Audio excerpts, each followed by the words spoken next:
4வது அதிகாரம், எபேசியர்கள் நிருபம் 4வது அதிகாரம் 17ஆம் வசனம். எல்லா இடத்துல எபேசியர் 4:17-18 இந்த 2 வசனங்களை தான் நம்ம தொடர்ந்து கடந்த 2 வாரத்தில் பார்த்துட்டு வரோம்.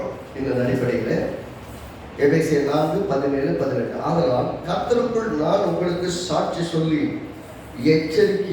எச்சரிக்கிறது என்னவெனில், மற்ற பிரஜாக்கள் தங்கள் வீணான சிந்தையில் நடக்கிறது போல நீங்கள் இனி நடவாமல் இருங்கள். அவர்கள் புத்தியில் அந்தகாரப்பட்டு தங்கள் இருதய கடினத்தினால் தங்களில் இருக்கும் அறியாமையினாலே தேவனுடைய ஜீவனுக்கு அந்நியராயிருந்து அப்படின்னு சொல்லுது.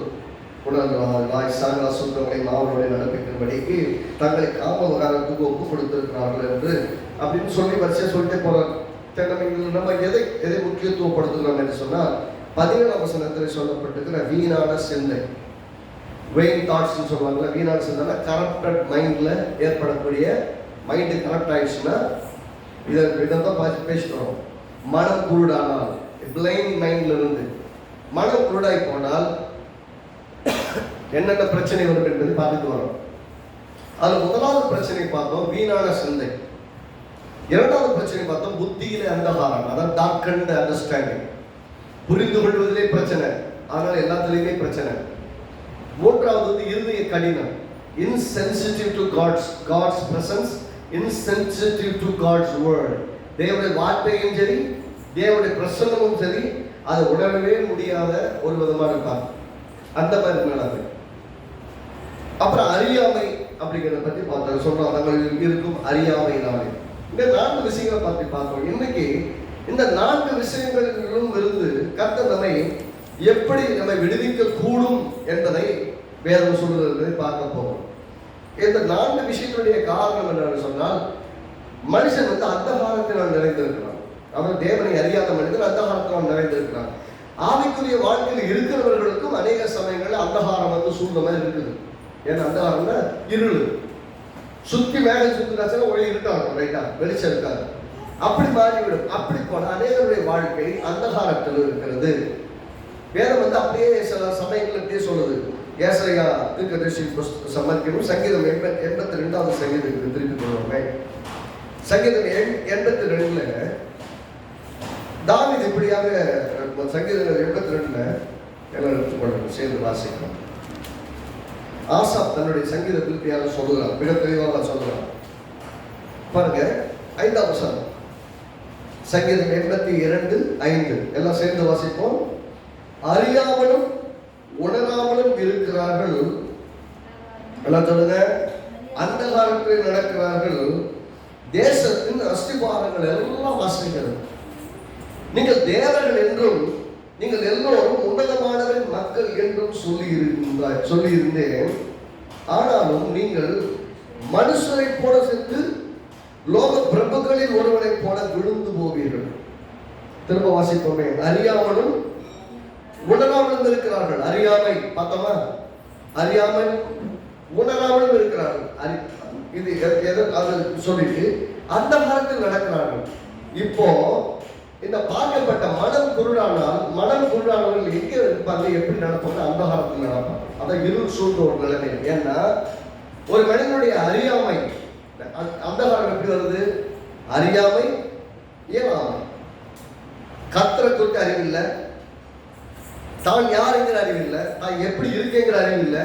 அதனால என்ன செய்யணுங்கிறது முடியல, ஒண்ணுமே செய்ய முடியல. வாழ்க்கை பற்றி ஒன்றும் செய்ய முடியல, குடும்பத்தை பற்றி ஒன்றும் செய்ய முடியல, ஒரு கணவன் மனைவி உறவுகள் பற்றி ஒன்றும் செய்ய முடியல. ஏன்னா செய்ய முடியலங்கிற நிலைமையில் இருக்காங்க. ஏனென்றால் இயலல, செய்யணும்னு ஆசை இருக்கா, செய்ய முடியல. இது வீடெல்லாம் நல்லா இருக்கணும், எல்லாரும் சந்தோஷமா சமாதானமா ஜாலியா வீட்டில் இருக்குன்னு நினைக்கிறாங்க. ஆனா இருக்க முடியல. எதனால? நான் எப்படி இருக்கும்படியா உண்டாக்கப்பட்டேன்னே தெரியாதனால, அதாவது நான் எப்படி இருக்கணும்னு ஒரிஜினலா உண்டாக்கப்பட்டேன்னா அதுவே தெரியாதனால அப்படி இருக்கிறேன். அப்படி எதை சொல்லுது, அறியாமலும் உணராமல் இருக்கிறார்கள். எதை அறியல, எதை உணரல. ஆகவே அந்த காலத்தில் நடக்கிறார்கள், இருளில் நடக்கிறார்கள். எதை அறியாதவர்கள் இருளில் நடக்கிறார்கள். தேசத்தின் அஸ்திபாரங்கள் எல்லாம் வாசிக்கிறது. இந்த பூமியினுடைய ஃபவுண்டேஷன் செட். ஒரு குடும்பம்னா கணவன் மனைவி அன்பில் இருக்கணும், ரைட்டுங்களா? அதுக்குதான் தேவன் கணவன் மனைவி நினைக்கிறார். ஆனா ஃபவுண்டேஷன் அசையுது. ஏன் செய்யுது? கணவனுக்கு மனைவிக்கு பிரச்சனை. எப்ப பார்த்தாலும் டைவர்ஸ் ஒரு பெரிய கூட்டம் முக்கியோட போய் நிற்குது. பிள்ளைகளுக்கும் பெற்றோர்கள் மத்தியில் உறவு நல்லா இல்ல. பிள்ளைகள் பெற்றோருக்கு கீழ்ப்படிந்து இருக்க வேண்டும், இது நியாயம் என்று வேதம் சொல்கிறது. ஆனா கீழ்ப்படிய மறுக்கிறாங்க, கீழ்ப்படிய மனதில்ல, போராடி கொண்டிருக்கிறார்கள். ஏன் அப்படி இருக்கிறாங்க? அவங்க எப்படி இருக்கணுங்கிற விஷயமா அவங்களுக்கு தெரியல. எல்லாருமே ஒரு விதத்துல தேவனை தவிர எல்லாருமே இன்னொருத்தருடைய சப்ஜெக்ஷன் கீழே தான் வராங்க. பெற்றோர்களுக்கு கீழே பிள்ளைகள், ரைட்டுங்களா? அந்த பெற்றோர்களும் இன்னொரு பெற்றோர்களுக்கு பிள்ளைகள். They have to obey to their parents. The children has to obey to their parents. அப்படின்னா பெற்றோர்களுக்கு பிள்ளைகள் கீழ்ப்படிந்து இருக்க வேண்டும். அதே போல நம்மை சிருஷ்டித்தவருக்கும் நாம் கீழ்ப்படிந்து நடக்க வேண்டும். பிதாவானவர் இருக்கிறார், பிதாவானவருக்கு கிறிஸ்து எல்லா விதத்திலும் கீழ்ப்படிந்தார் வேதம் சொல்ல போனால் சிலுவையின் மரண பரியந்தம் கீழ்ப்படிதல் உள்ளவராய் இயேசு தேவனால் இந்த பூமியிலே அனுப்பப்பட்ட இந்த சரீரத்தை கொடுத்து அனுப்பப்பட்டதனால அவரும் உங்களை போல என்னை போல ஒரு மனிதனாய் இந்த பூமியில இருந்ததுனால பிதாவானவருக்கு எல்லா விஷயத்தையும் அவர் கீழ்ப்படித்தார். இந்த சரீர பிரகாரமான குடும்பத்தில் இருக்கிற பெற்றோர்களுக்கும் அவர் கீழ்ப்படித்தார். அவர் போய் தேவாலயத்தில் உட்கார்ந்து இருந்தாரு, எல்லாரும் வர்றாங்க, இவங்க எல்லாம் போய் தேடிட்டு இருக்கிறாங்க. அவர் ஒரு கோயில் திருவிழாக்கு போன மாதிரி போனாங்க. போன இடத்துல பெரிய பெரிய வேத பண்டிதர்கள்ட்ட போய் ஆசாரியர்கள் உட்காந்துட்டு வேத பாரகர்கள்ட்ட உட்காந்துட்டு பைபிளை பற்றி ஆர்கியூ பண்ணிட்டு உட்காந்துருக்கிறாங்க. இவங்க ஒரு நாள் பிரயாண தூரம் போயிட்டு திரும்பி வர்றாங்க. ஏன் மகனே, நாங்கள் உன்னை என்னெல்லாம் தேடிட்டு அழைச்சோம், நீ பாட்டு இப்படி உட்காந்துட்டியே அப்படின்னு கேட்கிறாங்க. அவர் சொல்றாரு, நான் கர்த்தருடைய வேலையில் இருக்கிறவங்களுக்கு தெரியாதா? அவருக்கு 12 வயசுல தெரியுது நான் கர்த்தருடைய வேலையை செஞ்சுக்கிட்டு இருக்க வேண்டிய ஆளு. உங்களுக்கு தெரியுமா? நீங்கள் யாரா இருக்கிறீர்கள், நீங்கள் என்ன செய்ய வேண்டும் உங்களுக்கு தெரியுமா? எத்தனை பேருக்கு நான் என்ன செய்யணும் தெரியும் சொல்லுங்க, உண்மையை சொல்லுங்க. தெரியாது அப்படின்னா தெரிஞ்சு கொள்ளுங்க. நம்ம முயற்சி எடுக்கணும் அப்படின்னா நான் என் வாழ்க்கையில் என்ன செய்யணும்னு எனக்கு தெரியலன்னா நான் இருளில் நடந்து கொண்டு இருக்கிறேன்னு அர்த்தம். அப்படின்னா நான் அப்படி தெரிஞ்சு கொள்ளவே முடியாதான் கிடையாது. நான் தேவனிடத்தில் கேட்டால் எனக்கு அவர் சொல்லுவார். ஏன்னா நான் தேவனுடைய சித்தத்திற்காக வாழும்படிதான் சிருஷ்டிக்கவே பட்டிருக்கிறேன் என்றால் எனக்கு தெரியாதுன்னு சொல்ல முடியாது. அதை அவர் கேட்ட காலத்தில் வெளிப்படுத்துவார். நான் என்ன செய்ய வேண்டும் என்பதை எனக்கு 1997 சொன்னார். நான் என்ன விதமான அபிஷேகத்தோடும் என்ன விதமான அழைப்போடும் ஊழியத்தை செய்ய வேண்டும் என்பதை 97 சொன்னார். இன்றைக்கு அதை நிறைவேற்றிக் கொண்டிருக்கிறார். நான் வேற விதமா என்னமா நினைச்சாலும் கூட நான் என்ன செய்யணும்னு அழைத்தாலும் அதில் தான் இருக்கிறேன். அது மாதிரி ஒவ்வொருத்தரும் ஒவ்வொருடைய அழைப்பிலும் ஒரு பெரிய நோக்கம் இருக்கிறது. அந்த நோக்கத்திற்காக வாழ்வதுதான் உங்கள் வெற்றி. ஆளை பார்க்கக்கூடாது, சூழலை பார்க்கக்கூடாது அப்படின்னு என்ன சொல்ல வருகிறேன்னா, இத்தனை வருடம் ஆகுது அப்பா அழைத்திருந்தாலும் அப்பா அதுக்கான சொல்லியிருந்தாலும் நான் பிரிப்பேர் பண்ணு பார்த்தீங்களா, என்னை ஆயத்தப்படுத்தணும். ஆயத்தப்படுவதற்கு ஒரு பெரிய காலம் தேவைப்படுது. ஆயத்தப்படுத்தி இன்னைக்கு ஒழிக்க வைத்திருக்கணும், ரைட்டுங்களா? அப்படின்னா தேவன் நம்மை அழைக்கும் போது ஒரு பெரிய நோக்கத்தோடு அழைக்கிறார். நம்ம எதுக்காக வைத்திருக்கிறார் நமக்கு நோக்கம் தெரியலன்னா லைஃப் வேஸ்ட் பண்ணிட்டு போயிடும். நிறைய பெரிய வாழ்க்கை வேஸ்ட் பண்ணிடுறாங்க. கர்த்தர் நிறைய சமயங்கள் நம்மளோட பேசுவார், இதை செய்ய, இப்படி பண்ணு, அப்படி பண்ணு. சமயம் நடக்கும் போது நம்மளை ஒரு நோக்கத்திற்காக டைவர்ட் பண்ணிட்டு இருக்கிறார், டைரக்ட் பண்ணிட்டு இருக்காரு அர்த்தம். டைவர்ட் பண்றாரு, டைரக்ட் பண்ணிட்டு இருக்காரு. எங்கிருந்து? இந்த உலகத்திலிருந்து டைவர்ட் பண்ணி தேவனுக்காக வாழ டைரக்ட் பண்ணிட்டு இருக்காரு.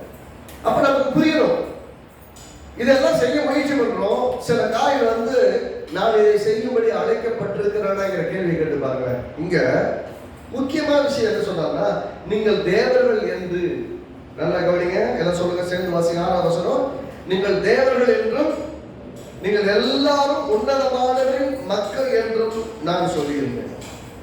வேதம் என்ன சொல்லுது? நீங்க எல்லாம் தேவர்கள். எல்லாம் சொல்லுங்க, எல்லாம் சொல்லுங்க, தேவர்கள். ஆமா, வேற மாதிரி சொல்லக்கூடாது, ரைட்டா? ஒரு கம்யூனிட்டியை பத்தி பேசல கர்த்தர், ஒரு கம்யூனிட்டியை பத்தி பேசல. நீங்கள் எல்லாரும் தேவனுடைய சாயலில் இருக்கிற மக்கள் அப்படின்னு சொல்லுது.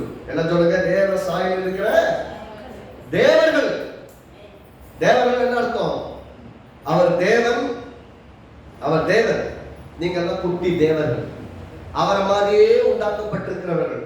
உங்களுக்கு தெரியுமா, நீங்கள் தேவனை போலவே சிருஷ்டிக்கப்பட்ட தேவகுமாரனும் தேவகுமாரத்திலும் தெரியுமா? எத்தனை பேர் தெரியும்? பிரச்சனை தெரியுமா? தெரியாம போச்சு, மொத்த நஷ்டம். ஏன்னா நான் போற என்னவா இருக்கிறேன்னே தெரியலன்னா நான் என்ன வாழணும் அப்படி வாழ மாட்டேன், ரைட் தானே? நான் என்னவா இருக்கிறேன்னு தெரியல. எனக்கு வேதம் சொல்றது நான் தேவனை போலவே இருக்கிறேன் என்று தெரியாதனாலதான் வேதம் சொல்றது அறியாமல் இருக்கிறான். நான் தேவனை போல இருக்கேன்னு தெரியல, ஆகவே உணராமலும் இருக்கிறாங்க. நான் தேவனை போல இருக்கிற உணர்வும் கிடையாது, எப்படி சொல்லணும்னா அறிவும் கிடையாது, உணர்வும் கிடையாது. சொல்லுவாங்களே உலகத்துல ஒரு பழமொழி, இங்க எல்லாம் பழமொழி எப்படின்னு தெரியல. ஆடவனுக்கு சொன்னா அறிவுண்டு தெளிவுண்டு, ஈனவனுக்கு சொல்லி இருந்ததையும் தோத்தேன்னு ஒரு பழமொழி சொல்லுவாங்க. நான் கேட்டிருக்கிறேன் ஊர் பக்கம், இங்கெல்லாம் சொல்லுவாங்களா தெரியல. ஆடவனுக்கு சொன்னா, விளங்குறவனுக்கு சொன்னா அறிவுண்டு தெளிவுண்டு, விளங்காதவனுக்கு சொன்னா இவனுக்கு சொல்லியே நான் தோத்து போயிரு, நான் முயற்சி பண்ணி முடிச்சு போச்சு, தோத்து போயிட்டேன்னு சொல்லுவாங்க. அந்த மாதிரி அப்படின்னா உலகத்துல எந்தெந்த மனிதனுக்கு நான் யார் என்ற அடையாளம் தெரியலையோ வாழ்க்கையில் ரொம்ப சிறப்பா இருக்கவே முடியாது, சிறப்பா வாழவே முடியாது. இன்னும் சொல்றேன், எல்லாருக்கும் உங்களுக்கு முன்னாடி வைக்கிறது இந்த அறிவு இல்லாமல், இந்த அறிவு சொல்லும் போது நான் தேவனுடைய சாயலில் இருக்கிறேன். யோசிச்சு பாருங்க, என்னை கண்டவன் ஏசன சொன்னார், என்னை கண்டவன். ஏன் அப்படி சொல்லணும் அவரு? ஏன் அப்படி சொல்லணும்? அவரு என்ன சொல்றாரு? பூமியில வந்து உங்களை போல என்ன போல ஒரு மனுஷன் தான், ரைட்டா? ஏன் இயேசு சொன்னாரு என்னை கண்டவன் பிதாவை கண்டான்னு சொன்னார்? என்னைக்கா சொல்லிருக்கீங்களா? அவங்களுங்க அவர் தேவகுமாரன், பரலோகத்திலிருந்து வந்தவர். அதனால அவர் என்ன சொன்னாரு? நான் தேவ என்னை கண்டவன் பிதாவை கண்டார் அப்படி சொல்றேன். இன்னும் சொல்றாரு, என்னை இப்படி பார்த்து விசுவாசிக்கல, நான் செய்யற கிரியிலையாவது பார்த்து, நான் செய்யற அற்புதங்களையாவது பார்த்து விசுவாசிக்கிற நான் தேவகுமாரன்ங்கிறத அப்படின்னு சொல்றாரு. அவர் என்ன சொல்ல வருகிறார்னா, நான் தேவனுடைய சாயலை பிரதிபலிக்கும்படியா இந்த பூமியில் இருக்கிறேன். இயேசு சிலுவையில மரிக்கும் போது தேவகுமாரனை மரிச்சாரா மனுஷகுமாரனை மரிச்சாரா? இயேசு சிலுவையில மரித்த போது தேவகுமாரனை மரிச்சாரா மனுஷகுமாரனை மரிச்சாரா? தேவகுமாரனை மரிக்கல, மனுஷகுமாரனாய் மரித்தார். உங்களை போல என்னை போல ஒரு மனுஷனா தான் மரித்தார். அப்பதான் அந்த தண்டனையில ஒரு நியாயம் இருக்கு, ரைட் தானே? நீங்களும் நானும் அனுபவிக்க வேண்டிய தண்டனை ஏசு அனுபவிக்கிறார்னா, அவர் தேவனா இருந்து செஞ்சார்னா அது பிரயோஜனம் கிடையாது. அவர் மனுஷனா இருந்து மனுஷரூபத்தை எடுத்துக்கொண்டு மனுஷ சாயலாகி மனுஷனுடைய பாவங்களுக்காக சிலுவையில் மரித்தார். அப்ப பிரச்சனை என்னன்னா, அவர் தேவனா வந்து தேவனா வாழ்ந்து தேவனா சாகல, அவர் மனிதனா வந்து மனிதனா வாழ்ந்து மனிதனை செத்தார். எத்தனை பேர் விளக்குது? அப்படின்னா அவர் மனிதனாக வந்தவரே நான் தேவனுடைய சாயலை பிரதிபலித்துக் கொண்டிருக்கிறேன், என்னை கண்டவன் பிதாவை கண்டான்னு சொல்றாருன்னா, உங்களை கண்டவர்கள் பிதாவை காணும். இல்ல நீங்க செய்கிற அற்புத அடையாளங்களை காண்கிறதை கொண்டாவது அவர் என்ன எல்லாம் தெரிஞ்சுக்கணும், தேவன் ஒருத்தர் இருக்கிறார். உங்க மூலமா எனக்கு நல்லா தெரியுது என்ன நீங்க சொல்ற இயேசு மெய்யானவர் தான் நான் விசுவாசிக்கிறேன்னு சொல்லணும். அப்படின்னு அர்த்தம், நான் தேவனுடைய சாயலில் சிருஷ்டிக்கப்பட்டிருக்கிறேன். இன்னும் எளிமையா புரிந்து கொள்ள சொல்றேன், இயேசு நமக்கு மூத்த சகோதரன் சொன்னா எல்லாருக்கும் விளங்குதா? இயேசு எனக்கு அண்ணன் அப்படின்னு சொன்னா மூத்த சகோதரன் என்ன அர்த்தம்? நமக்கு பெரிய அண்ணன். அவர் நம்ம எல்லாம் பெரிய அண்ணன், நம்ம எல்லாம் சின்ன பசங்க, சின்ன அண்ணன் சின்ன தம்பின்னு வச்சுக்கோங்களேன். இயேசுக்கு நம்ம எல்லாம் சகோதரர்கள். அப்படின்னா அப்பா அண்ணன் வந்து தெய்வமா, நாம மனுஷன் அப்படி சொல்ல அவரு. ஏனென்றால் பிதாவானவர் தேவனா இருக்கிறார், கிறிஸ்துவுக்குள் நாம் தேவனோடு ஒன்றாக இருக்கிறோம். அவன் அப்படின்னா கிறிஸ்துவின் சாயல் எனக்குள்ள இருக்குது. நான் திருமணிக்கு ரொம்ப முக்கியமான விஷயம் பேசிட்டு இருக்கேன்.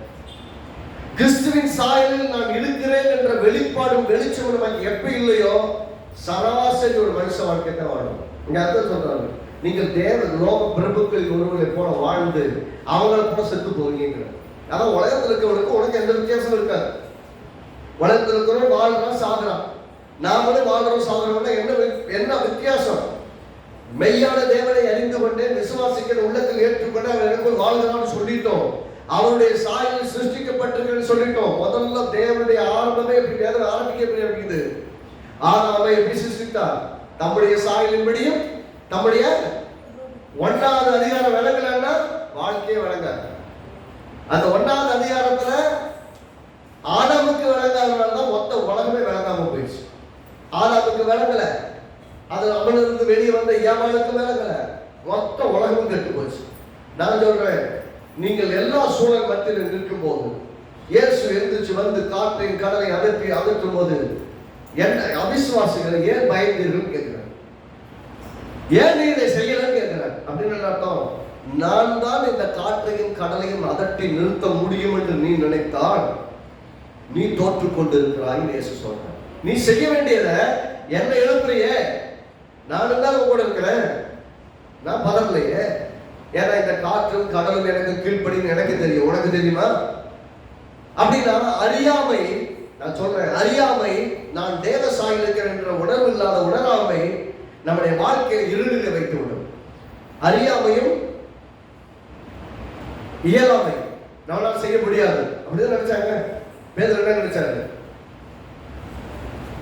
இந்த காற்றின் கடலை என்னால் அதட்ட முடியாது நினைச்சாங்க. அதனால கொஞ்சம் முடிக்க எழுப்புனாங்க. அதனால நாங்க சாப்பிடும், உங்களுக்கு கவலை இல்லையான்னு கேட்கிறாங்க. எப்படி நாங்க செத்துட்டு இருக்கோம், உங்களுக்கு கவலை இல்லையா, தூங்கிட்டு இருக்கீங்கன்னு கேட்கிறாரு. நாங்க கேட்கிறாங்க, அதே செத்து பயந்து இருக்கிறவங்களோட தான் இயேசு உட்கார்ந்து இருக்கிறாரு. அவருக்கு தெரியாதா? அவருக்கு நல்லா தெரியும், நான் சிலுவையில மறிக்க வந்திருக்கிறேன், இந்த கடல்ல கிடையாது. ஆமே, எல்லாம் சொல்லுங்களேன், ஒரு ஆமென் சொல்லுங்களேன். அவர் சிலுவையில மறிக்க வந்தால் கடல் தண்ணீர கிடையாது. ஆகவே உங்க வாழ்க்கையை பற்றி சரியான பார்வை இருந்ததுன்னா வெற்றியா இருப்பீங்க. அதனால்தான் பாருங்க, அப்போஸ்தலர் நடவடிக்கைகள்ல 27 வசனத்துல இயேசு தேவன் வந்து பவுல்கிட்ட பேசுறார். உனக்கு பாதுகாப்பு தருவேன், உன்னோட பிரயாணம் பண்ற எல்லாருக்கும் நான் பாதுகாப்பு தருவேன், நீ அக்கறைப்படுவ, நீ ராஜாவுக்கு முன்னால் நீ நிற்ப, எனக்காக சாட்சி சொல்லுவேன்னு சொல்ற. நீ ராயனுக்கு முன்பாய் நிற்பாய்னு சொன்ன உடனே அவன் எதை விசுவாசிக்கிறான்னா, அதுக்கப்புறம் நடந்ததில் யோசிக்கிறார். எல்லாருக்கும் தைரியம் சொல்றான். எல்லாம் போய் கடல் ஒரு தரம் தட்டுது, கடல்ல இறங்கி போறாங்க. அங்க போய் எல்லாம் குச்சி எடுத்து பொறுக்கி போடுறாங்க. அங்க குளிர்காய நினைக்கிறதுக்காக குச்சியில் எடுத்து போடும் போது அங்க இருந்து ஒரு பாம்பு ஏறி வந்து கையை கடிக்குது. பாம்பு ஏறி வந்து கையை கடிக்குது. கையை கடிச்சதுக்கு அப்புறம் எல்லாரும் எப்படி பாக்குறாங்க, இவன் கடல்ல தப்பிச்சா கூட இவன் செஞ்ச பாவம் இங்கே இவனை தொடர்ந்து வந்தோட கொள்ளுதுன்னு எல்லாரும் சொல்றாங்க.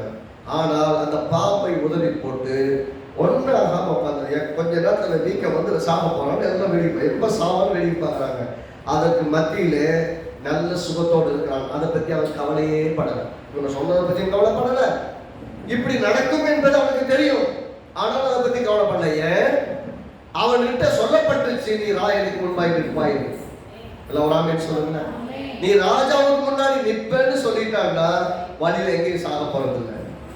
அவன் கர்த்தர் நமக்கு ஒரு வாக்குத்தத்தம் தந்திருந்தால், எல்லாரும் கவனமா கேளுங்க, கர்த்தர் நமக்கு ஒரு வாக்குத்தத்தம் தந்திருந்தால் அது நிறைவேறும் மட்டும் நம்முடைய ஆயுசு முடியாது.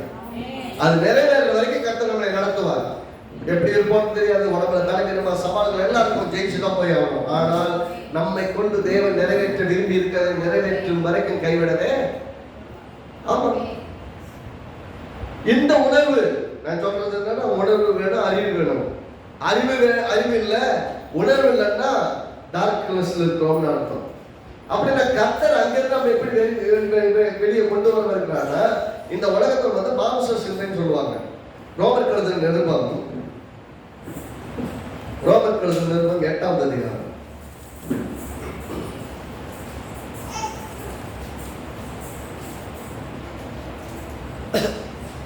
6ஆம் வசனம். மாம்ச சிந்தை, ரோமர் கழுதல் 8ஆம் அதிகாரம் 6ஆம் வசனம். மாம்ச சிந்தை மரணம், ஆவியின் சிந்தையோ ஜீவனும் சமாதானமுமா. எப்படி எனில் மாம்ச சிந்தை தேவனுக்கு விரோதமான பகை. எல்லாம் சொல்லுங்க, மாம்ச சிந்தை தேவனுக்கு விரோதமான பகை.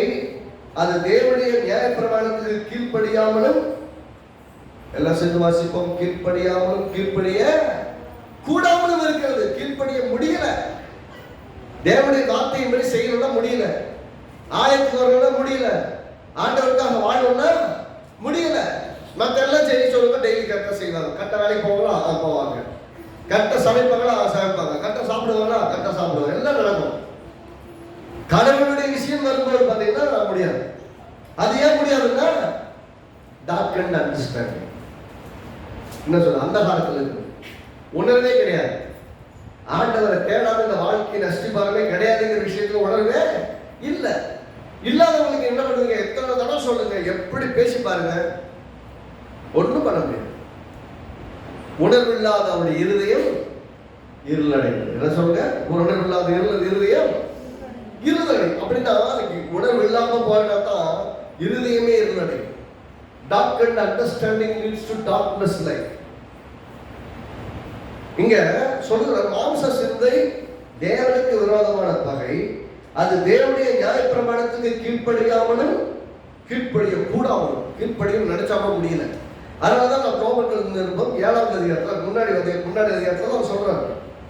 எப்படி சொல்கிறாரு? ரோமர்கள் நிருபம் 7ஆம் அதிகாரம் 15ஆம் வசனம் பாருங்க. எப்படி எனில் நான் செய்வது எனக்கே சம்மதி இல்லை. இல்ல சொல்லுங்க, நான் செய்யறது எனக்கே சம்மதம் இல்லை, பிடிக்கல. ஏன் பிடிக்கல? நான் விரும்புகிறதை செய்யாமல் நான் வெறுக்கிறதையே செய்கிறேன். நான் கேட்கிறேன், விசுவாசிக்கு சர்ச்சுக்கு போகாம இருக்கணும்னு நினைக்க ஆசை இருக்குமா? எந்த விசுவாசிக்காவது சர்ச்சுக்கு போகாம இருக்கணும்னு ஆசை இருக்குமா? சர்ச்சுக்கு போகணும்னு ஆசை இருக்கும். ஆனா விரும்புறது செய்யறாங்களா? விரும்புறது செய்யறாங்களா? முடியல. இல்ல அப்படி என்ன அர்த்தம்? எந்த விசுவாசிக்கும் ஆலயத்துக்கு போறதுக்கு விருப்பம் இருக்காது, கண்டிப்பா போகணும்னு ஆசைப்படுவாங்க. ஆனா ஆசைப்படுற அந்த விசுவாசி ஆலயத்துக்கு வர முடியல அல்லது வரல அப்படின்னா எப்படி சொல்லலாம்? அவனுக்கு ஆசையே இல்லைன்னு சொல்லலாமா? அப்படிலாம் கிடையாது. உள்ள ஆவியானவர் இருக்கிறாரு. அது தேவனுடைய தேடுதல், தேவனுடைய பிரசனத்தை வாஞ்சி கண்டிப்பா உள்ள இருக்கும். ஆனா சோம்பேறித்தனம், அதை விட முக்கியத்துவப்படுத்தக்கூடிய நிறைய விஷயங்கள். அதனால சொல்றாரு, நான் செய்யறது எனக்கே சம்மதி இல்லை. இப்ப நீங்க சில ஆட்கள்லாம் சர்ச்சை இருக்காங்கல்ல, கொஞ்ச நாள் சரியா வராதவங்க, நீ அவனை கேட்டு பாருங்களேன்.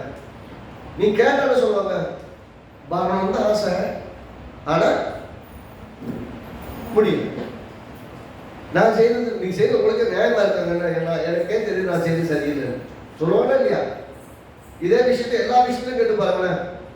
ஆண்களுடைய விஷயம் மட்டும் இல்லை, வீட்டில் ஏழை உடம்பு பண்ணுவாங்க, டெய்லி குடிச்சிட்டு வராங்க. உதாரணத்துக்கு நீ அவங்களை கூப்பிட்டு கேளுங்க, டெய்லி இப்படி பண்ணிட்டு வரவங்களுக்கு நியாயமா இருக்கான்னு கேட்டா, நான் பண்றது சம்பளத்தை அந்த நேரத்தை கட்டி நியாயமா பேசுவாங்க. ஒரு தெளிவானதுக்கு அப்புறம் பேசுங்களேன். என்ன சொல்லுவாங்க? நான் செய்யறது எனக்கே சம்மதம் இல்லை, எனக்கு விட்டு வெளியே வரணும், வைக்கிறாங்க, முடியல. வெளியே வந்துடணும், நல்லா இருக்கணும், வீடு நல்லா தான் இருக்கணும்னு நினைப்பாங்க. ஆனா போய் மாட்டிக்கிட்டாச்சு, வெளியே வர முடியல. பிள்ளையோட நேரத்தை செலவழிக்க முடியல, கணவன் மனைவியோட நேரத்தை செலவழிக்க முடியல. ஏன் முடியல? ஏன் தெரியுங்களா? பிரியாரிட்டி. எதில் அதிகமாக முக்கியத்துவம் போகிறதோ அப்போ அதுக்கு முக்கியத்துவம் கொடுத்துட்டு எதை விட்டுறாங்க?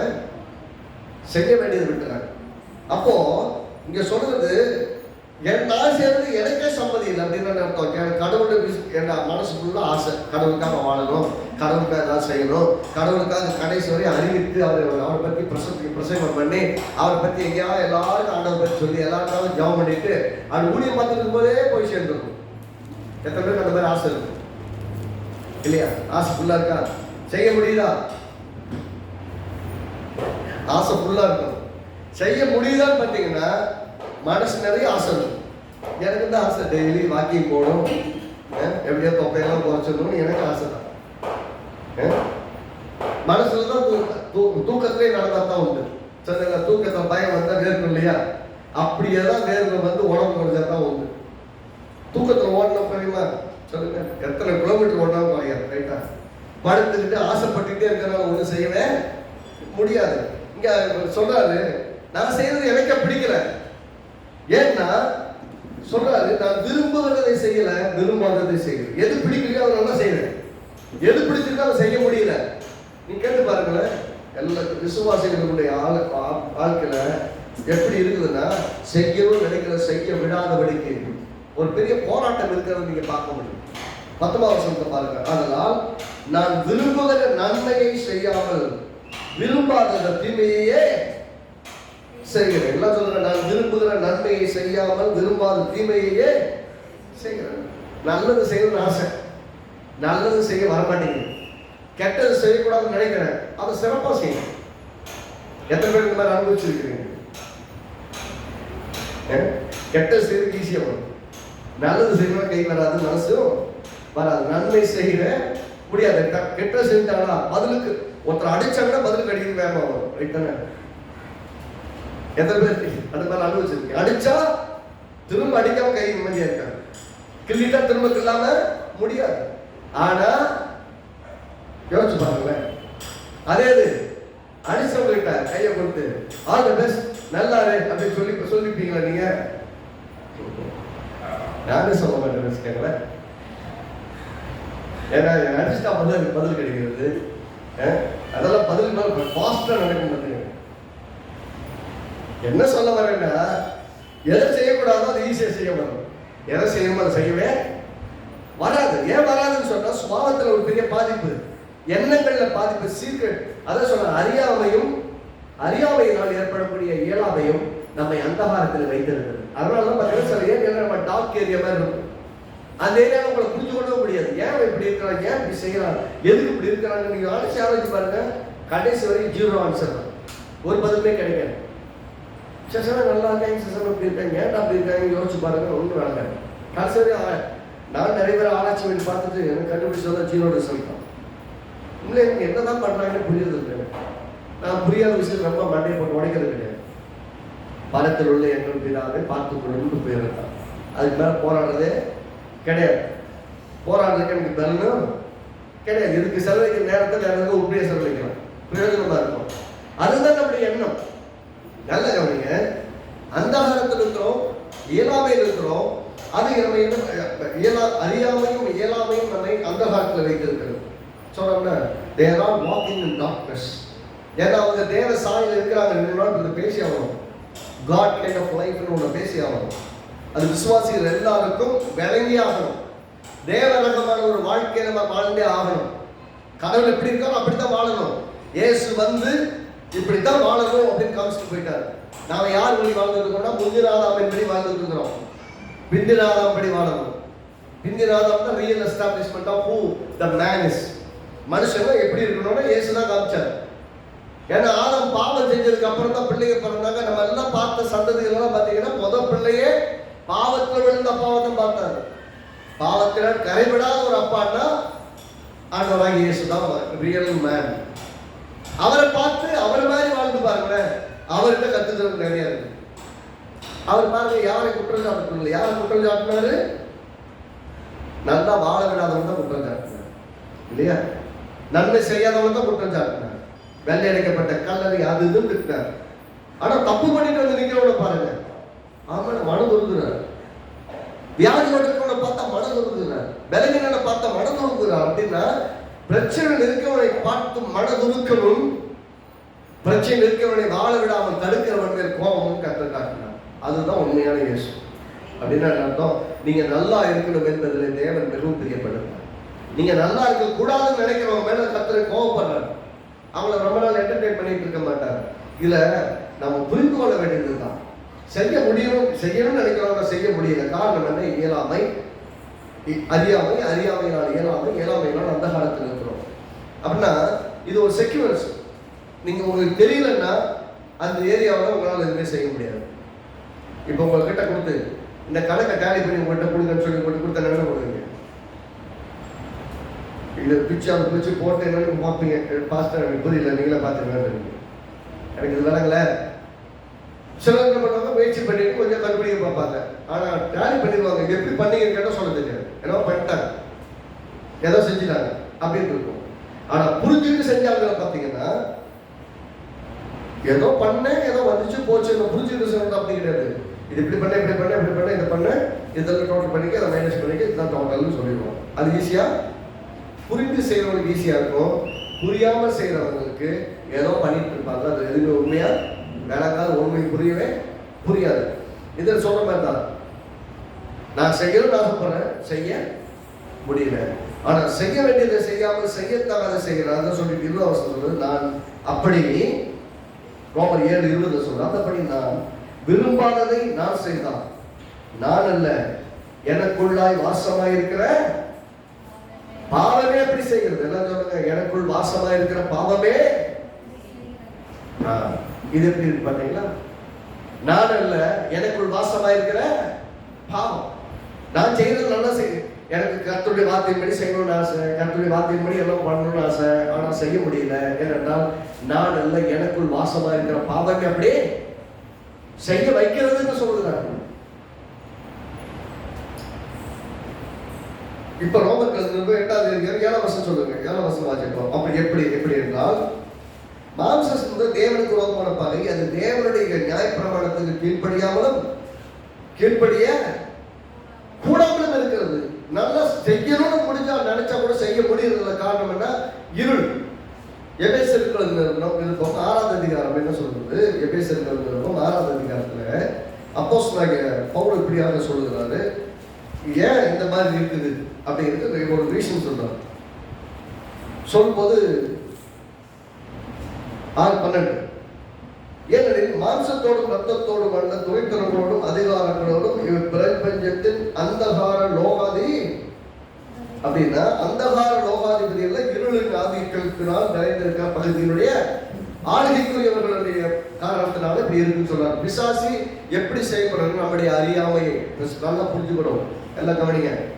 கிறிஸ்துவ விசுவாசிகளின் வாழ்க்கையில் பிசாசி எப்படி வேலை செய்யணும்னு பார்த்துக்கணும். நம்முடைய அறியாமையை பயன்படுத்தி கொண்டு, அறியாமையை நமக்கு ஒண்ணு தெரியலன்னா அதை பயன்படுத்தி யூஸ் பண்ணிக்கலாம். ஒண்ணு தெரியல, சத்தியம் தெரியலையா, யூஸ் பண்ணிக்கலாம். நீங்க பாருங்க, சத்தியத்தை கேட்கிறவங்களுக்கும் ஒரு பிரசங்கத்தை கேட்கிறவங்களுக்கும் வித்தியாசம் இருக்கு. சத்தியத்தை கேட்கிறவர்கள் சத்தியத்தில் வேரூன்றி விடுவார்கள், வெளிப்பாட்டை பெற்றவர்களாய் வெளிச்சத்தை பெற்றவர்களா இருப்பாங்க. எப்படி? சத்தியத்தை தெரிஞ்சவங்க வெளிச்சமா இருக்கும், மைண்ட் ஃபுல்லா பிரகாசமா இருக்கும். உங்களை யாரும் ஏமாற்ற முடியாது, எந்த பிசாசும் ஏமாற்ற முடியாது. என்னதான் பண்ண நினைச்சாங்க, என்ன பண்றான் பிசாசு? உங்கள் அறியாமையை பயன்படுத்துகிறான். ஒரு விஷயத்தை தெரியல, உதாரணத்துக்கு வியாதிக்கான எல்லா விதமான நோய்களுக்கான மீட்பையும் இயேசு செய்து விட்டார். நான் சுகமா இருக்கிறேன் என்பதுதான் சத்தியம்.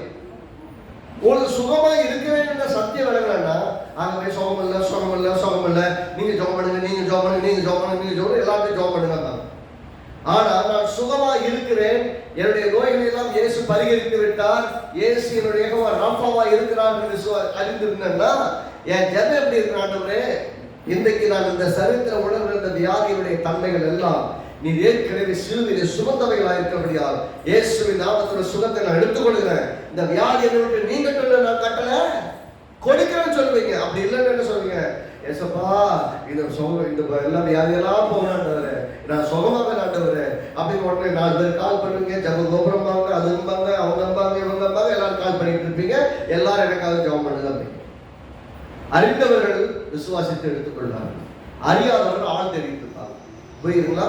உங்களுக்கு அறியாமையை பிசாசானவர் பயன்படுத்தி உங்களை அறியாமையில வைத்துக் கொண்டால், இன்றைக்கும் நான் சொல்லுவேன், அநேக சபைகளும் விசுவாசிகளை கர்த்தரை அறிகிற அறிவிலும் அவர்கள் யாராக இருக்கிறார்கள் என்ற அறிவிலும் நடத்தாமல் போகிறது நிமித்தமா இன்றைக்கும் பார்த்தீங்கன்னா ஒன்று ஊழியக்காரரை சார்ந்திருப்பாங்க, இல்லை ஊழியம் செய்கிறவர்களை சார்ந்திருப்பாங்க.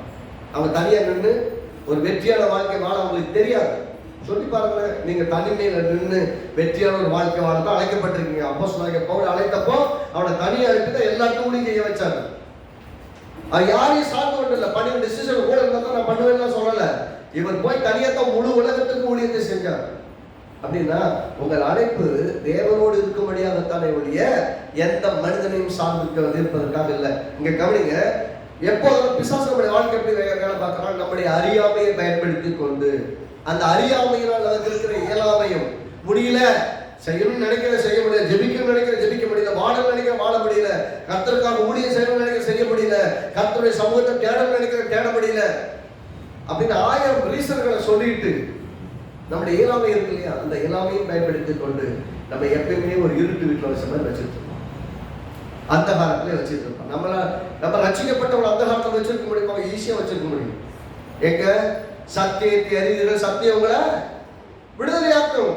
சத்தியம் மட்டும்தான் ஒரு மனிதனுக்கு பிரகாசத்தை தரும். போன வெள்ளிக்கிழமை நான் பார்த்தோம், தேவரீர் என் விளக்கை ஏற்றுவி, என் இருளை வெளிச்சமாக்குவா. அப்படின்னா எனக்கு இருக்க அண்டர்ஸ்டாண்டிங் இருக்குல்ல, என்னோட புரிந்து கொள்வது இருக்கிற எல்லா இருளையும் தேவன் நீக்குவார். அப்ப நான் பிரகாசமா இருப்பேன். என் வாழ்க்கையில விளக்கேற்றி வைப்பார். என்னத்தை விளக்கேற்றுவாரு? வந்து ஒரு குத்து விளக்கு ஏற்றி வச்சு போயிட்டா சரியா போயிடும். அவர் விளக்கேற்றுவேன்னு சொல்லும் போது என் வாழ்க்கை வாழ வேண்டிய விதத்தை வாழ்வதற்கான வழியை கர்த்தர் உருவாக்கி தருகிறார். இப்படித்தான் வாழணும் கற்றுக் கொடுக்கிறார். என் வாழ்க்கையில எத்தனையோ போற ஆண்டவருடைய வார்த்தை என்னை வந்து பிரகாசமான விதத்தில் சந்தித்து நிறைய லைஃப் படிச்சு நடிச்சது. அப்படின்னா கர்த்தர் முகமுகமா பார்த்தீங்களா? கர்த்தருடைய வார்த்தை முகமுகமாய் பார்த்தேன். கர்த்தர் வார்த்தையை சந்திச்சேன். நிறைய தவறான எண்ணங்கள் என் மனசுல இருந்து, தவறான கருத்து, என்னால முடியாதுன்னு நினைச்ச நிறைய விஷயங்கள் இருக்குது. கர்த்தர் சில சமயம் இந்த வார்த்தைகளோடு என்னோட பேசும்போது அந்த வார்த்தைகள் என் மனதை திறந்து விட்டது. எனக்கு இருந்த டார்க் எண்ணங்கள் இருந்தா என்னால முடியாது அப்படின்னு நான் யோசிச்ச விஷயங்கள்லாம் உன்னால முடியும் காமிச்சார். நீ அப்படித்தான் அழைக்கப்பட்டிருக்கன்னு காமிச்சார். அதுக்கான அபிஷேகம் இருக்குன்றது காமிச்சார். அதுக்கான வல்லமை கொடுத்திருக்கிற, அதிகாரத்தை கொடுத்திருக்கிற, நீ அப்படித்தான் இருக்கிறாய் என்பதை காமிச்சார். சத்தியத்தை குறித்த என்னுடைய தவறான எத்தனையோ அறியாமை இருந்தது. அறியாமை எல்லாவற்றையும் நீக்கி மனக்கண்களை திறந்தார், வெளிப்பாட்டை கொடுத்தார். ஆகவேதான் பாத்தீங்கன்னா சத்தியம் விளையிட்டதுனால நீங்க எதை வச்சு என்ன ஏமாற்ற முடியாது.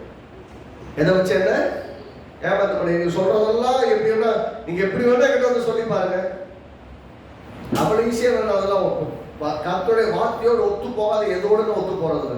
கர்த்தரோட வார்த்தையோட மட்டும்தான் ஒத்து போவேன். கர்த்தருடைய வார்த்தை சொல்றபடி மட்டும்தான் ஒத்து போவேன். மற்ற எதுக்கு ஒத்து வரவேன் மாட்டேன். நீங்க என்ன வேணும் ஆசைப்படணும். எனக்கு கூட என்னென்னமோ ஆசை தான். உண்மையிலே சொல்றேன், எனக்கு என்னென்னமோ ஆசை இருக்குது. எதையும் கொண்டு வந்து வைக்கவும் முடியாது, செய்யவும் முடியாது. ஏனென்றால் கர்த்தருடைய வார்த்தைக்கு இசைவில்லாத செஞ்சா என்னையே அறியாம என்னோட டாக்டர் சிச்சுவேஷன் உருவாக்கிருக்கு. இதுல உருவாக்கியிருக்காங்க. என்ன சொல்ல பிரசாத் எப்படி வேலை செய்யலாம்? என்னுடைய அறியாமையை பயன்படுத்திக் கொண்டு, நமது இயலாமையும் பயன்படுத்திக் கொண்டு நம்மை அடிமைகளாக மாற்றிவிடுறோம். அது ஒரு சில எண்ணங்களுக்கும் வாழ்க்கைக்கும் சூழலுக்கும் அடிமைகளா மாற்றிட்டு அதுலயே வச்சுக்கிறான், வெளியே வரவிட மாட்டேங்கிறான்.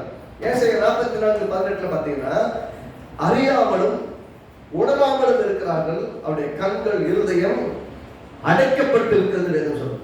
ஏசாயா 44:18 பாத்தீங்கன்னா, அறியாமல் உணராமல் இருக்கிறவர்கள் கண்கள் எல்லாம், கண்களும் இருதயமும் அடைக்கப்பட்டு இருக்கிறது சொல்லுது. கண்ணும் தெரியல, காதும் கேட்கல, உணரவும் முடியல, சென்சே இல்லாம போயிட்டாங்க வேறும் சொல்றது. அப்படின்னா எப்பெல்லாம் அறியாமை இருக்கிறதோ,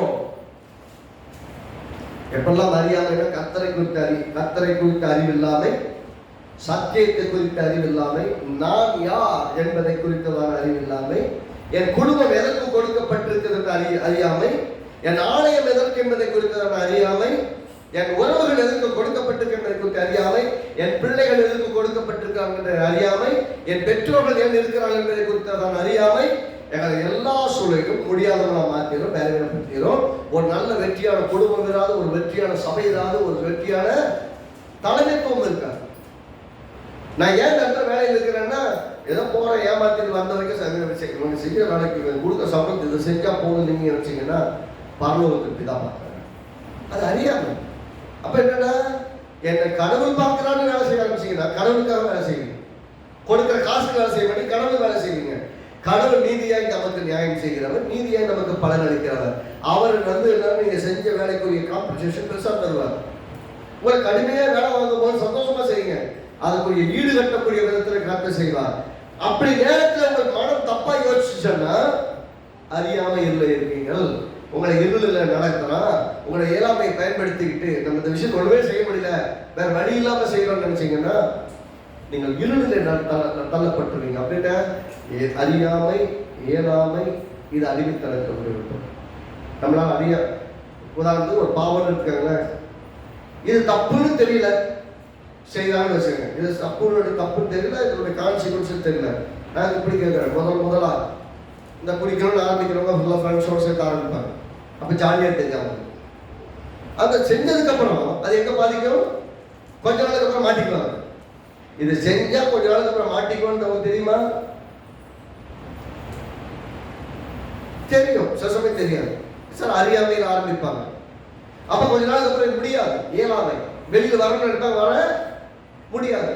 அப்புறம் எப்படி ஆயிடுவாங்க? அதுக்கு அடிமைப்பட்டுருவாங்க. அடிமைப்பட்டதுக்கு அப்புறம் விடுதலையாக்கவே முடியாது. எத்தனை பேருக்கு நடக்குது? ஏன்னா எல்லாருக்கும் புரிஞ்ச மாதிரி சொல்றேன். எதே மாதிரி எல்லா பழக்க வழக்கம், ஒரு பாவம் ஒன்று முதல்ல செய்யும்போது பெருசா தெரியாது, ரெண்டாவது செய்யும்போது கொஞ்ச நாளுக்கு அப்புறம் பார்த்தீங்கன்னா அதை அறியாமையில செய்யற மாதிரி இருக்கும். அப்புறம் முடியாது. கடைசியில் பார்த்தீங்கன்னா அடிமைப்பட்டு அதுல இருந்து வெளியே கொண்டு வரவே முடியாமல. ஆக இது ஒரு செக்யூவன்ஸா இப்படித்தான் நடக்கும். ஆனால் கர்த்தர் என்ன பண்ணுகிறார்னா, ஆதியாகமம் 1:3 சொல்றது வெளிச்சம் உண்டாக கடவுள் என்றார். ஆமென். அப்படின்னா அறியாமை, இயலாமை, அடிமைத்தனத்தில் இருக்கிறவங்க வெளியே கொண்டு வரணும். முதல்ல செய்ய வேண்டியது வெளிச்சம் வர வேண்டும். அப்படின்னா நீங்கள் ஆண்டவரை பற்றி அறிவிக்கணும், ஒரு வெற்றியான வாழ்க்கை வாழணும். அப்படின்னா ஏன் குடும்பம் இருக்கிறது? குடும்பத்தை பத்தி பிரசங்கம் பண்ணணும். நீங்க உங்களுடைய எவ்வளவு திரளா நிறைய வர்றீங்களோ அவ்வளவுதான் போதிக்கவும் முடியும். அதுக்கு போதிக்கிறதுக்கு நான் ரெடி. கேட்க ஆள் வந்தா தானே, கேட்க ஆயத்தமா இருந்தால் போதிக்க நான் ரெடி. குடும்பத்தை பத்தி போதிக்கணும். நிறைய பேர் நினைச்சிருக்க குடும்பம் பேருக்கு இருக்கணும். இல்ல இல்ல, பெரிய நோக்கம். முதல் தேவன் குடும்பத்தை உண்டாக்குது. ஏதேன் தோட்டத்தில் என்ன பண்றாரு? குடும்பத்தை தான் உண்டாக்கினார். அப்படின்னா அர்த்தம், தேவனுடைய எண்ணத்திலே ஒரு குடும்பம் முக்கியமான இடம். பிள்ளைகள் எதற்கு முக்கியமான இடம்? பிள்ளைகள் கெட்டு போறாங்க, கொலை செய்யறவங்க போயிறாங்க. எதனால? பிள்ளைகளுக்கு மத்தியில் ஏன் விரோதம்? நான் அவர்கள் காவல்காரனால பேசுறாங்க அப்படின்னு என்ன அர்த்தம்? பாவம் மக்களுடைய அன்பை, உறவை எல்லாத்தையும் கெடுத்து போடுச்சு. கிறிஸ்து அதை எல்லாத்தையும் ரெஸ்டோர் பண்ணிட்டாரு. ரெஸ்டோர் பண்ணதுக்கு அப்புறமும் ஏன் இன்னும் அந்த பரிமாண பாவ வாழ்க்கையுடைய தன்மைகள் இருக்குதுன்னு சொன்னா, இன்னைக்கும் அறியாமை, இயலாமை, அடிமைத்தனத்தில் இருக்கிறாங்க. அதனாலதான் மக்கள் பார்த்தீங்கன்னா வெறுக்கிறாங்க, பகைக்கிறாங்க. கூட பிறந்தவங்களை பகைக்கிறாங்க, கூட இருக்க கணவன் மனைவியை பகைக்கிறாங்க, மனைவி கணவனை பகைக்கிறாங்க, பிள்ளைகளை பகைக்கிறாங்க, உறவுகளை பகைக்கிறாங்க. பகை ஏன் நடக்குது? அறியாமை, அதுல இருக்கக்கூடிய இயலாமையை பயன்படுத்தி அடிமைப்படுத்தி வச்சிருக்கிறார். அதனாலதான் வெளியே வர முடியல. நான் சொல்றேன், நீங்கள் கிறிஸ்துவ விசுவாசிகளா இருந்தாலும், பாவத்திற்கு அடிமைகளா இல்லாமல் விடுதலையாக்கப்பட்டிருந்தாலும், கர்த்தரை அறிகிற அறிவிலும் உங்கள் வாழ்க்கையின் நோக்கங்களையும் புரிந்து கொள்ளாதபடி உங்கள் மனதை குருடாக்கி விட்டார். நம்ம இதை பத்தி பேசுறோம். மனக்கண்கள் குருடானா, மனசு குருடானா என்ன பாதிப்பு பேசிட்டு இருக்கிறோம். மனசு குருடாயிட்டா வாழ்க்கை ஃபுல்லா இல்லை, ஒன்றும் ஜெயிக்கவே முடியாது. நான் சொல்றேன், உங்கள் இருதயத்தில் ஆரம்பித்த அந்த மாற்றம், ஆவிக்குரிய ரீதி உங்களுக்கு வெளிச்சத்தை கொடுத்து ஆண்டவராக இயேசு உட்கார்ந்தார்ல, அது ரட்சிப்பின் முதல் பகுதி. அடுத்த பகுதி உங்கள் மனம் புதிதாவது. மனம் புதிதாவதுன்னா உங்களுடைய எண்ணங்களிலே தேவ சிந்தை, கிறிஸ்துவின் சிந்தை, கிறிஸ்துவை போலவே பார்க்க, கிறிஸ்துவை போல நினைக்க, கிறிஸ்துவை போலவே செயல்பட நீங்கள் வாழ ஆரம்பிக்கணும். அப்போது எண்ணம் புதிதாக புதிதாக புதிதாக புதிதாக உங்கள் மறுரூபத்தின் வாழ்வு துவங்கும். எப்ப மறுரூபத்தின் வாழ்க்கை துவங்குதோ அப்ப உள்ளே இருக்கிற ஆவியானவர் எண்ணங்களில் நிறைவார். எண்ணங்களில் நிறைந்த ஆவியானவர் உங்களை முற்றிலுமாய் சரீரத்தை நிரப்ப ஆரம்பித்து விடுவார். அப்ப நீங்க இருக்க மாட்டீங்க, தேவாவியார் 100% பரிசுத்த ஆவியானவர் வெளிப்படுவார். அப்பன்னா உங்கள் அறியாமை நீங்களும், இயலாமை நீங்களும், அடிமைத்தனம் நீங்களும், தேவ சமாதானமும் தேவ விடுதலையும் பெரிய சந்தோஷமும் மகிழ்ச்சி உங்கள் வாழ்க்கையில இருக்கும். அப்படின்னா வெளிச்சம் இல்லாததுனால தான் இருள் இருக்கிறது. இயேசு நமக்கு ஒளியா இருக்கிறார். அதனால வேதம் சொல்றது, தன் சகோதரனை பகைக்கிறவன் இன்னும் தான் இருளில் இருக்கிறான். எல்லாம் சொல்லுங்க, எங்க இருக்கானா? கூட பிறந்த ஒருத்தனை பகைக்கிறவங்க இன்னும் இருளில் இருக்கிறார்கள் என்று வேதம் சொல்றது. அப்படின்னு அர்த்தம், கிறிஸ்து ஒளியா இருக்கிறார். ஒளியானவர் உள்ள வந்த பின்பாக பகை இருக்க முடியாது. ஒண்ணு ஒளியில வாழ்ந்தீங்கன்னா ஒளியின் ராஜ்யத்தின் பிள்ளைகளை போல வாழலாம். அப்படின்னா அடிமைத்தனங்கள், இயலாமைகள் எல்லாவற்றிலும் இருந்து கர்த்தர் நம்மை விடுதலை கொண்டு வருகிறார். என்னன்னா வார்த்தையை புரிந்து கொள்ள, சத்தியத்தை விளங்கிக் கொள்ள உங்கள் மனம் புதிதாக புதிதாக புதிதாக புதிதாகத்தான் அடிமைத்தனத்தில், இயலாமையில், அதாவது அறியாமையில இயலாமையில் அடிமைத்தனத்தில் விடுதலையாக்கி நமக்கு ஒரு பெரிய மீட்பராக இயேசு கூட இருப்பார். இயேசு நம்முடைய வாழ்க்கையில் என்ன ஆவியில ஆரம்பிச்சாரு. முதல்ல ரட்சிப்பு எங்க நடந்துச்சு? ஆவியில நடந்தது. ஆவியில நடந்த அந்த ரட்சிப்பின் வல்லமை நம்முடைய எண்ணங்களில் நடக்க வேண்டும். மனம் கூட போச்சுன்னா வாழ்க்கை ஃபுல்லா இருட்டா தான் தெரியும். எண்ணங்கள் கூட போச்சுன்னா வாழ்க்கை சரியா பார்க்க தெரியாது. தப்பு தப்பா தோணும், எல்லாம் தப்பு தப்பா பார்ப்போம். எதை செஞ்சாலும் செய்யறவங்களெல்லாம் தப்பா தான் பார்ப்போம். செய்யறவங்களெல்லாம் அவங்க யாரையுமே புரிந்து கொள்ள மாட்டோம். ஒரு விதமான வாழ்க்கையில வாழ்வோம். கர்த்தர் நமக்கு மனக்கண்களை திறந்தால் ஒழிய. அதனாலதான் ஜெபமே என்னன்னா, விசுவாசிகளுக்கும் அவிசுவாசிகளுக்கும் ஒரே ஒரு ஜெபம் தான், பிரகாசமுள்ள மனக்கண்களை தான். அவங்க கண்ணை தரங்க, நீதான் மெய்யான தேவன் என்று அறிந்து கொள்ள உதவி செய்யுங்க. அதே மாதிரி நமக்கு என்ன ஜெபம்? ஆண்டவரே, என் மனக்கண்களை திறந்தருளுவீராக. உங்களுடைய அன்பின் ஆழம், அகலம், நீளம், உயரம் என்னதென்று அறிந்து கொள்ளும்படி என் கண்களை திறந்தருளுங்க. உங்களுடைய ரட்சிப்புக்குள்ளாக, உமக்குள்ளாக எனக்கு இருக்கிற மகிமை எவ்வளவு பெரிய மகிமை, எவ்வளவு பெரிய வல்லமை, எவ்வளவு பெரிய அதிகாரம் என்பதை காண என் கண்களை திறந்தருளுங்க ஆண்டவரே என்று கேட்கணும். அந்த ஜெபம் செய்யலன்னா கண்ணு திறக்காது. சத்தியத்தை கேட்பீங்க, மிகப்பெரிய சத்தியத்தை போதிக்கிற இடத்துல கூட நீங்க இருக்கலாம். எல்லாத்தையும் கேட்டுட்டு அப்படியே போய் ஒண்ணுமில்லாமே வாழணும். நம்ம என்ன நம்ம எப்படி எடுத்துக்கிறோங்கிற பொறுத்த வாழ்க்கை இருக்குது. அப்படின்னா நம்முடைய வாழ்க்கையின் எல்லா பகுதிகளையும் கர்த்தர் ஆளுகிறார் என்பதை நாம் பார்க்கப்படணும். ஏன்னா உலகம் ஒரு விதமாக பார்க்குது. லூக்கா எழுதின சுவிசேஷம் 13வது அதிகாரம் 11-17 வரைக்கும் வீட்டில் போய் தியானிச்சு பாருங்க. லூக்கா 13:11-17 வரைக்கும் பகுதியில் ஒரு பெண் சுகவீனமாக இருக்கிறா. 18 வருஷமா கூடியாவே இருக்கிறான். இயேசு 18வது பெண்ணை குணமாக்கிறார். குணமாக்கிற உடனே சுற்றி இருக்கவங்க பிடிச்சுக்கிறாங்க. அது எப்படியா நீ ஓய்வு நாள் நம்ம நிமிடம் சொல்லலாம். கீழே குடிஞ்சிருக்கவங்க நிமிர்ந்த வேலையா? எப்படி கீழே குடிஞ்சிருக்கவங்க நிமிர்ந்துட்டாங்க, நிமிர்ந்தது வேலையா? அதெல்லாம் சொல்ற மற்ற 7 நாள் இருக்குல்ல, மற்ற 6 நாள்ல செய்ய வேண்டியது. ஓய்வு நாள்ல ஏன் செஞ்ச? அந்த அம்மா குடிஞ்சிருந்தோமா 7 நாள் இன்னைக்கு ஓய்வு நாள்ல நிமிர்ந்துட்டாங்களே. அவர் கேட்கிறாரு, ஏங்க அப்படி இருக்கீங்க? ஆபிரகாம் குமாரத்திய 18 வருஷமா பிசாசு பிடிச்சு வச்சிருக்கிறான், நீங்களும் பண்ணல. இப்ப நான் அந்த பெண்ணை நிமிர்ந்து நல்லா நடன்னு சொல்லி சுகமாக்குனா இது ஏன் செஞ்சு என்கிட்ட கேட்குறீங்கன்னா, இது தெரியுதா அவங்க எந்த அளவுக்கு அறியாமையில இயலாமையில அந்த காலத்துல இருக்காங்கன்னு கேட்கிறவங்க. எப்படி அவங்க சுகமாக்க போச்சுன்னு கேட்கறாங்க. நான் கேட்கிறேன், ஒரு ஆள் சுகவீனமா இருக்கிற ஆள் சுகப்பட்டா சந்தோஷப்படுவாங்களா? ஏன் இப்படி பண்ணாங்கன்னு கேட்பாங்களா? இயேசு சொல்கிறாரு, ஆபிரகாமின் குமாரத்தியாக இவள் 18 வருஷமா பிசாசான கட்டி வைத்திருந்தாங்க. அந்த கட்டிலிருந்து இன்றைக்கு நம்ம அவிழ்த்து விட வேண்டியது இல்லவா? இன்றைக்கு ஓய்வு நாள் தான், இன்னைக்கு அவிழ்த்து விட வேண்டிய நாள். எல்லாம் சொல்லுங்க, ஓய்வு நாள். ஆமா, கட்டுகளை அவிழ்த்து விடுகிற நாள். இன்னைக்கு கட்டு அவிழ்த்து விட மாட்டேன், அவன் கூடியாவே கூடியாவே போகட்டுங்கிறது கிடையாது. அப்படின்னா வெளிச்சம் வந்தால் தான் இதை பார்க்க வேண்டிய விதத்தில் பார்ப்பார்கள். பார்க்க வேண்டிய விதத்தையும் பார்க்கவும் முடியும்.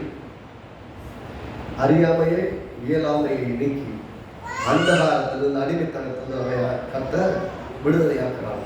விடுதலையிலே வாழ வைக்கிறார். அடிமைத்தனத்துக்குரிய அடிமைத்தனத்திலிருந்து நம்மை விடுதலையாக்கி ஒளியின் ராஜ்யத்தை கொண்டு வந்திருக்கிறார். நம்மை ஆளுபடியாக வைத்திருக்கிறார். ஒரே ஒரு வசனத்தை வாசிப்போம், நம்ம நிறைவு செய்வோம். கொலைசேர் நிருபம் 2வது அதிகாரம். கொலைசேர் நிருபம் 2வது அதிகாரம்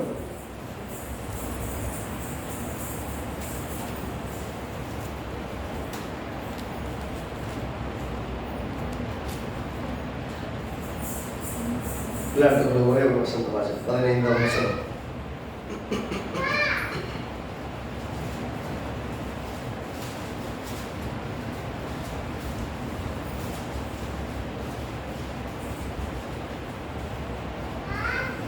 எல்லாம் சேர்ந்து வாசிப்போம். 15வது வசனம். துறைத்தனங்களையும் அதிகாரங்களையும் புரிந்து கொண்டு வெளியரங்கமான கோணமாக்கி அவைகளுக்கு சிறுவைகளையே வெற்றி சிறந்தார். மீண்டும் வாசிப்போம். துறைத்தனங்களையும் அதிகாரங்களையும் புரிந்து கொண்டு வெளியரங்கமான கோணமாக்கி அவைகளை சிறுவைகளை வெற்றி சிறந்தார். ஆகையால் எல்லாம் சொல்லுங்க, ஆகையால்.